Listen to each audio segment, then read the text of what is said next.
I've spent the last few weeks 100% completing Mario plus Rabbids Sparks of Hope. Well, at least I tried to. 100%ing this game means beating the full story and collecting every single planet coin, spark, lost memory, and weapon skin. But as of recording this video, there's a glitch in my game that straight up doesn't let me get to 100%. I've seen many people out there able to 100% the game just fine, but a quick Google search let me know that I wasn't alone in experiencing some problems. The infamous Palette Prime Secret Zone glitch has been popping up for a lot of players. For some, even after finishing the Secret Zone in World 3 and successfully collecting the Spark, the objective never clears from the quest log, and progress stalls at 99% no matter what I do. Unfortunately, this locks me out of a couple final weapon skins, since one is obtained by fully completing Palette Prime, and I'm also locked out of the final one, a reward from the developers for fully completing the game. But why is this happening? And does this mean I really 100%ed the game or not?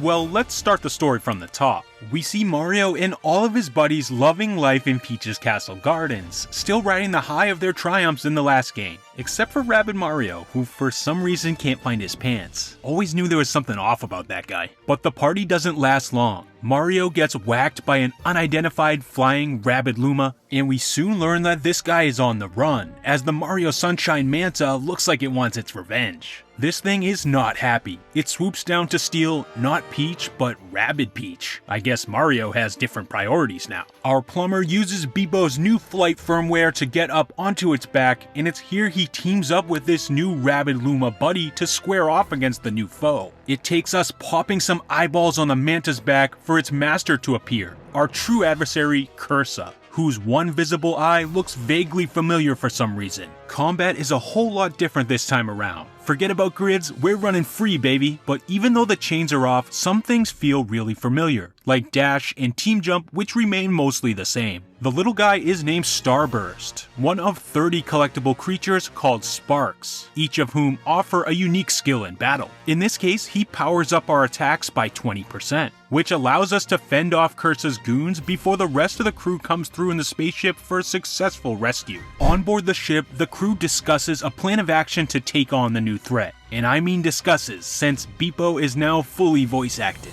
And so are the Rabbids. Hey, little fella. I don't know, is this what we call a glow up?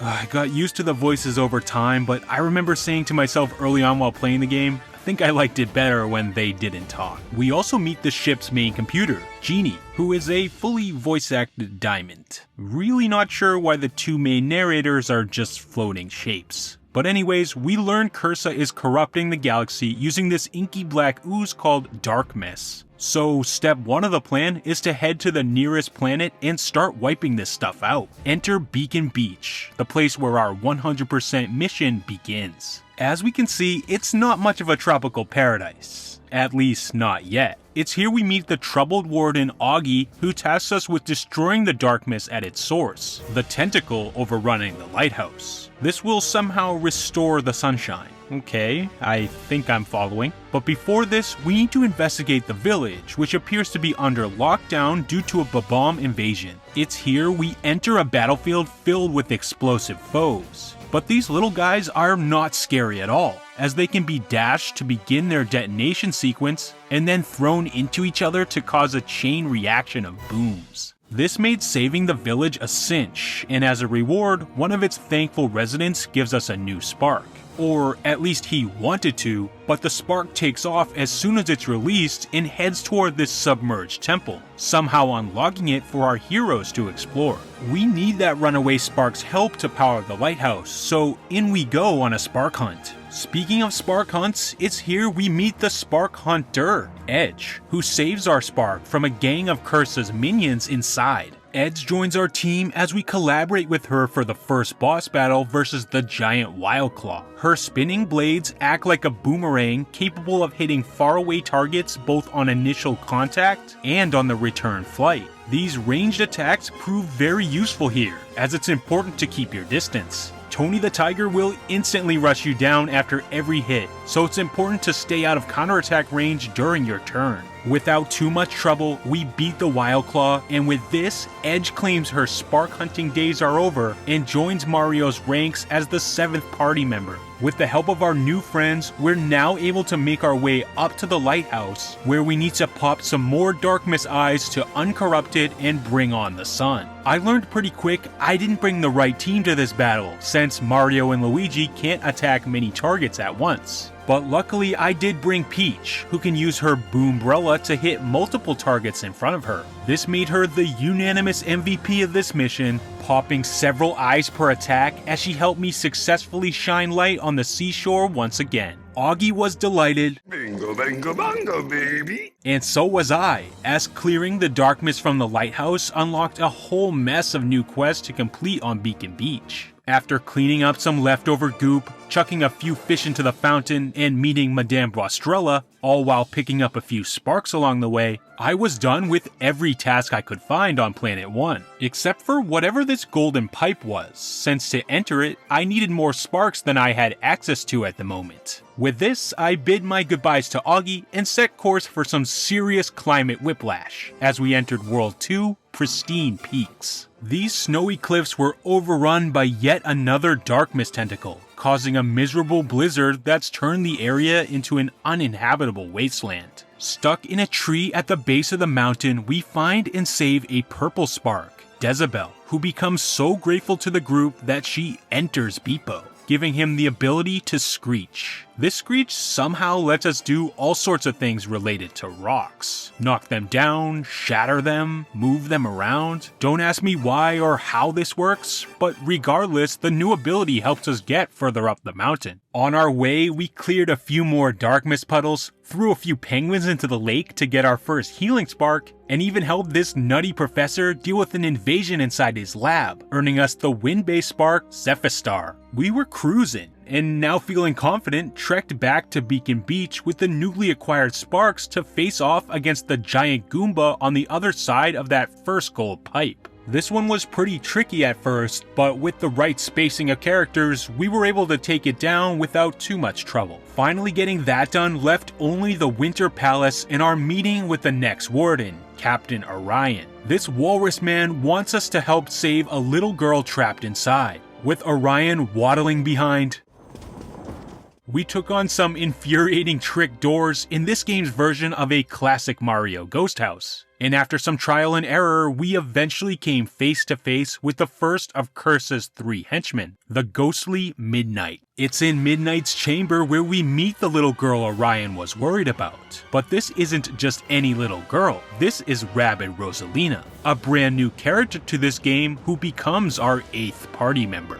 Rabbid Rosa proves her worth right away with her signature skill on Ennui, which is easily one of the best in the entire game. Look how easily we can freeze enemies in place and now just run all the way up to Midnight unharmed. I mean seriously, is this skill supposed to be this good? Just 3 phases and 3 increasingly longer battlefields later, Midnight was finally defeated, giving us another Dark Mist Crystal and access to the next world, Palette Prime. This place would end up being the bane of my existence, but I just didn't know it yet. It's here we meet Woodrow, a poet whose work seems to cause nothing but disaster around him. As he reads his lines, trees fall and animals die. I admit it's kinda hard not to love this guy. Loyal beast, what solace do you bring? Arias of hope you hope to sing, sing! His dialogue text is even written in stanzas complete with the line breaks. Palette Prime contains a few notable places corrupted with dark mist, including a massive tentacle at the center of town.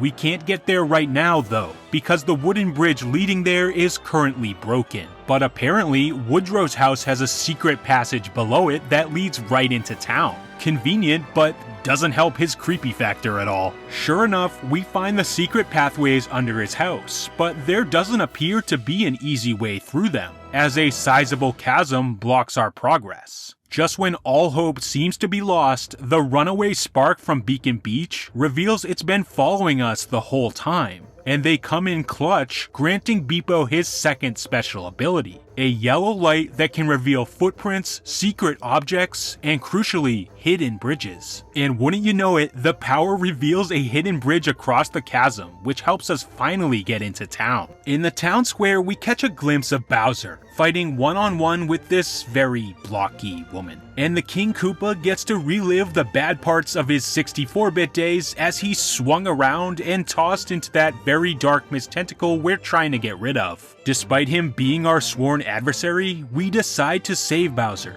but not before making him suffer a little bit by clearing every other side quest we possibly can first. The Dark Mist Puddle enemies are getting tougher, but we still make quick work of all the squashettes and depleters using the pretty beefy array of sparks we've accumulated so far. Closing in at around 20 of them at this point, a couple of my favorites have to be Exospear, the defense buff Spark who joined the crew along with Edge, and of course, the one we've already talked about, its offensive counterpart, Starburst. These two are pretty much an auto-equip for every fight, since they're not tied to one specific element. They just make the team stronger all around, and there's never really a reason not to choose them. And the same goes for another spark, Ethering, the invisibility spark. This is probably the clutchest one, and one of the most broken. You'll see later how it bailed me out of some really tight spots. So it's finally time to save Bowser. We hop into the darkness and are transported to a massive battlefield where the blocky girl known as Bedrock is wreaking havoc. She is one of Cursa's Spark Hunters, and we need to team up with Bowser to take her out. Beepo gives Bowser a bazooka, and now we're ready to go. Bowser's other main ability is being able to summon Mecha Koopas, which draw enemy attention by walking a short distance toward the closest target each turn, and exploding when a foe enters its vicinity. At first I thought these Mecha Koopas would be key to this fight. I figured I'd use them to distract Bedrock as we chipped away at her massive health. But her health turned out to be so huge that even my strongest damage dealers weren't proving very effective. That's when Beepo gave me the great advice of trying to lure her into one of the 4 explosive traps that were, for some odd reason, set up all around the battlefield. Well, isn't that convenient? But even then, after using my character's positions to lure her to the right spots, I still wasn't quite getting it. Nothing was happening once she was over there. She was just standing on him. But on my second attempt at the fight, I finally got the trick. Lure her over to the explosive patch, then attack her. When attacked, she retaliates with her body slam move, which in turn triggers those explosives and deals the damage we need. After doing this 4 times, Bedrock was put to bed, and believe it or not, the one and only Bowser joined our team as our 9th and final party member. Turns out that he's just like us. He's looking for Cursa too, since her corruption is spreading to all his minions as well, making him a lost king without any subjects. Onward to the next world, Terra Flora. This place has 2 main attractions, the train and the volcano. We soon learn that Terra Flora was once full of lush greenery, but is currently experiencing a drought due to Mount Spout, the water volcano at its center, being dormant. In order to get over to Mount Spout to fix the problem, we'll need a ride from the conductor Sullivan. But when we meet him, he sadly informs us that his train can't chug on due to a dark mist tentacle on the tracks. He explains that there's one more place we can check out though, the Everbloom tree. Inside the tree, we find the area's warden, Bia, who's half rabbit, half bee, I guess? And she gives Beepo his final new power, a spark that gives his Screech the ability to instantly grow vines in certain areas. It's like playing your plants classical music to make them grow faster. With our newly acquired powers of botany, we're able to cross vines, making our way over to the Wiggler Express. And what do you know, there's a real Wiggler on the tracks and he's angry. This is no doubt the work of Cursa, as confirmed by the dark mist eyes on its back. We've been here before, and our experience ends up winning the day, as taking multi-target hitters like Rabbid Luigi and Rabbid Mario to this fight make popping Dark Mist eyes much faster. After a quick and simple fight, we're able to remove more Dark Mist from the tracks, and the route to Mount Spout is now open. Inside the volcano, I plugged up some holes with rocks and slowly made my way to the root of the problem. It turns out a bunch of Dark Mist dams are halting the flow of water inside, and it's a job for our heroes to break them and end the drought. This would have been a tough task if it wasn't for the infinitely generating, exploding potions just randomly chilling in the center of the volcano. Again, this makes pretty much zero sense, but it's Rabbids, so I'm just gonna go with it. After hurling enough potions, the water flow was restored, and a much needed rain poured over Terra Flora, restoring all the plant life and allowing our heroes to make a final sweep through, cleaning up all remaining quests and leaving another planet free from dark mists. Our power was growing. We had just about all the Dark Mist crystals we needed, and we were almost ready to break into Cursa's stronghold. Sullivan tells us there's only one person in the galaxy capable of getting our ship ready, Mama, who's living on Barringdale Mesa. This is our fifth and final world to explore, and shortly after a landing sequence error causes us to free fall to the planet's surface, we meet Warden Mama in the flesh.